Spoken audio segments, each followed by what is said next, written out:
យើងក៏ត្រូវជឿជាក់នៅលើខ្លួនឯងដែរហើយយើងក៏ត្រូវភ្លក់វាដែរយើងភ្លក់ថាតើម្នាក់នឹងអញ្ចឹងមែនអត់បងតាបានទេតាបានទេតាបានទេបងតាបានទេតាបានទេតាបានទេបងបងតែឆ្ងាយណាស់ហើយខ្ញុំបងភ្លក់អោគឺខ្ញុំចូលចិត្តខ្ញុំភ្លក់តាមពីថ្ងៃរហូតដល់យប់ទៅតែព្រោះបងរកជំនាញមិនឆែកគេថាគឺមិនកែទេគឺហៅគេថាចាគេថាភ្លក់ហើយលេងទៅភ្លក់អត់ហើយហើយលេងទៅភ្លក់ហើយលេងទៅភ្លក់ផងវិញបងតាបានទេតាបានទេតាបានទេបងតាបានទេតាបានទេតាបានទេបងបងតែឆ្ងាយណាស់ហើយខ្ញុំបងភ្លក់អោគឺខ្ញុំចូលចិត្តខ្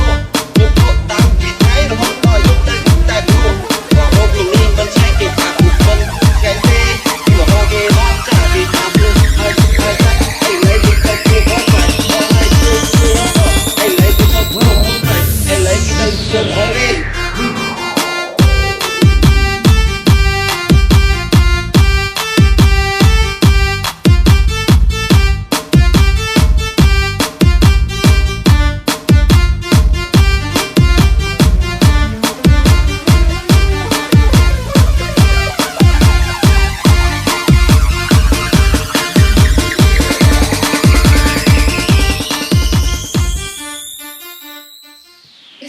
យើងក៏ត្រូវជឿជាក់នៅលើខ្លួនឯងដែរហើយយើងក៏ត្រូវភ្លក់វាដែរយើងភ្លក់ថាតើម្នាក់នឹងអញ្ចឹងមែនអត់បងតាបានទេតាបានទេតាបានទេបងតាបានទេតាបានទេតាបានទេបងបងតែឆ្ងាយណាស់ហើយខ្ញុំបងភ្លក់អោគឺខ្ញុំចូលចិត្តខ្ញុំភ្លក់តាមពីថ្ងៃរហូតដល់យប់ទៅតែព្រោះបងរកជំនាញមិនឆែកគេថាគឺមិនកែទេគឺហៅគេថាចាគេថាភ្លក់ហើយលេងទៅភ្លក់ផងហើយលេងទៅភ្លក់ផងហើយលេងទៅភ្លក់ផងវិញបងតាបានទេតាបានទេតាបានទេបងតាបានទេតាបានទេតាបានទេបងបងតែឆ្ងាយណាស់ហើយខ្ញុំបងភ្លក់អោគឺខ្ញុំចូលចិត្តខ្